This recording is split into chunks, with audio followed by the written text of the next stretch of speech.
नमस्कार, मैं डॉक्टर सुरेंद्र शुक्ला, अस्थि रोग विशेषज्ञ। मेरा सर्व ट्रॉमा हॉस्पिटल तात्यापारा में हॉस्पिटल है। मैं विगत 35 वर्षों से अस्थि रोग विशेषज्ञ के रूप में रायपुर में काम कर रहा हूँ। यह मुख्य रूप से लाइफ स्टाइल डिसऑर्डर है। लोगों में सेडेंट्री जॉब करते हैं, लोग बहुत काम करते हैं लेकिन फिजिकल वर्क हो नहीं पाता। इसके कारण उनकी जो हड्डियाँ हैं वो कमज़ोर हो जाती हैं और उससे क्या होता है कि जैसे ही ओवर वेट होते हैं या एक एज के बाद उनकी घुटने घिसने लगते हैं, तो उनको इंडियन टॉयलेट पे बैठने में या पालथी मार के बैठने में या बैठ के उठने में दर्द होने लगता है, जिसको हम ऑस्टियोआर्थराइटिस कहते हैं। और इस समस्या से इतनी ज़्यादा बढ़ जाती है कि उनका चलना फिरना भी मुश्किल हो जाता है। तब फिर हमको उसके लिए कुछ सर्जरी भी करनी पड़ती है, जिसको टोटल नी रिप्लेसमेंट या टोटल हिप रिप्लेसमेंट बोलते हैं। ये भी हमको करना पड़ता है।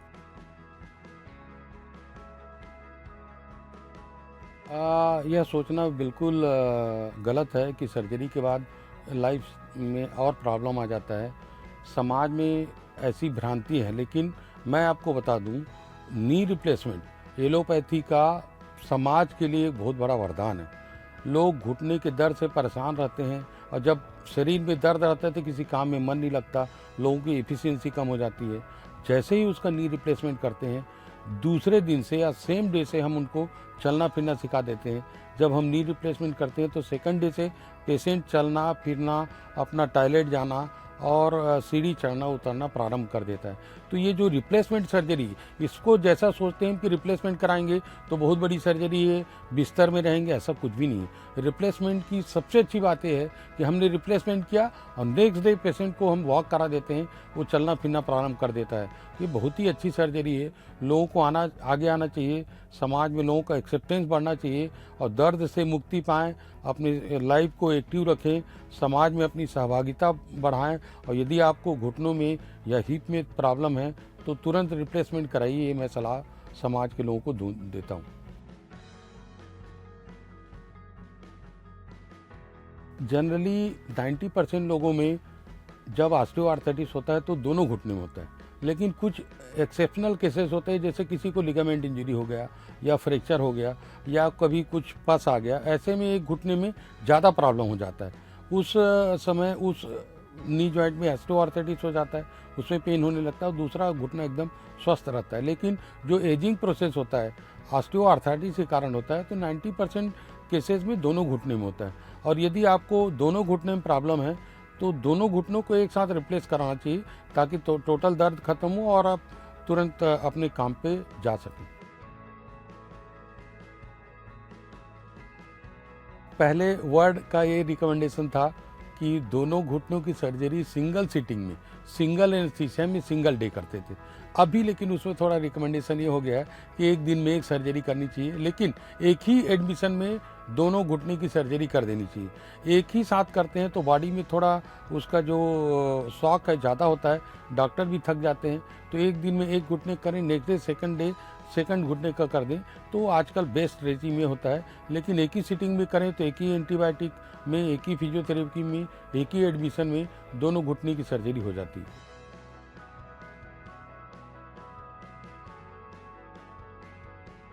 देखिए, ये जो है एक डिजेनरेटिव डिसीज़ है। जैसे एक कार का टायर है, वो जब तक 40,000 50,000 किलोमीटर चलता नहीं, घिसता नहीं। तो ये ऑस्टियोआर्थराइटिस 90% एजिंग प्रोसेस है। तो जनरली हमको 60 साल 65 साल 70 साल के पेशेंट्स में ही देखने को मिलते हैं। यंग लोगों में तभी मिलते हैं जब उसे कुछ प्राइमरी कुछ प्रॉब्लम है, कुछ पैथोलॉजी या फ्रैक्चर हुआ है या कभी पस हो गया या लिगामेंट इंजरी है, तभी यंग लोगों में ऑस्टियोआर्थराइटिस या नी रिप्लेसमेंट की कंडीशन बनती है। प्रायः तो ओल्ड एज में ही नी रिप्लेसमेंट की ज़रूरत पड़ती है। और यह सोचना बिल्कुल गलत है। यदि आप नी रिप्लेसमेंट करा लेंगे तो आपका चलना फिरना यदि हो जाएगा तो आपकी बाकी जो चीज़ें हैं, जैसे बीपी है, शुगर है, ये सब चीज़ों में कंट्रोल आ जाता है। मैं कई लोगों को देखा हूँ जो घुटने में दर्द है और वो सर्जरी नहीं कराते, बाद में उनका स्पाइन में प्रॉब्लम होने लगता है, उनका बीपी शूटअप होने लगता है, शुगर कंट्रोल नहीं होता, वो बेड रिडन हो जाते हैं। तो ये सब को भूल के लोगों को नी रिप्लेसमेंट के लिए अपने आप को सबमिट करना चाहिए। बहुत अच्छी सर्जरी होती है और इसका समाज को लाभ लेना चाहिए। आजकल इतनी अच्छी सर्जरी हो गई है और इतना अच्छा इम्प्लांट हो आ गया है कि नी रिप्लेसमेंट के जो पेशेंट्स हैं 35 साल से 40 साल तक के नॉर्मल लाइफ जी सकते हैं। मेरा यहाँ ही रायपुर में जो नी रिप्लेसमेंट है उनके 25 साल हो गए हैं उनको किए और वो एकदम बढ़िया अपना नॉर्मल लाइफ जी रहे हैं। तो यदि हम उसको 60 साल 75 साल 70 साल में करते हैं तो मुझे ऐसा लगता है पूरी लाइफ उनको दूसरे घुटने की ज़रूरत नहीं पड़ती है। 35 से 40 साल तक ये घुटना चलता है। थोड़ा यह सोचना गलत होता है। देखिए, हम सब काम करते हैं, पुरुष ऑफिस में काम करता है, महिलाएं घर में काम करती हैं, कुछ महिलाएं घर में भी काम करती हैं, ऑफिस में भी काम करती हैं। लेकिन बेसिक जो डिफरेंस है, एक फिजिकल एक्टिविटी होना चाहिए, जो एक्सरसाइज होना चाहिए, उसकी कमी रहती है। इसलिए मैंने बोला कि 1 घंटे आप चाहे कितना भी घर का काम करें, आप खाना बनाएं, लोगों का वो करें, घरेलू काम करें, लेकिन जब तक आप 1 घंटा फिजिकल एक्सट्रीनियस एक्सरसाइज नहीं करेंगे, उस काम का बहुत ज़्यादा महत्व नहीं रहता। दूसरी चीज़, जैसा मैंने आपको बताया, 50 साल के बाद मेनोपॉज के बाद कैल्शियम की कमी हो जाती है, ऑस्टियोआर्थराइटिस हो जाता है और जनरली जो ओबेसिटी होता है, जो वज़न ज़्यादा होता है, ये भी हमारे इंडिया में पुरुषों के तुलना में महिलाओं में ज़्यादा होता है। तो ये भी ऑस्टियोआर्थराइटिस और ऑस्टियोपोरोसिस में कंट्रीब्यूट करता है। इसलिए जो घुटने की तकलीफ है वो भी थोड़ा महिलाओं में ज़्यादा पाया जाता है।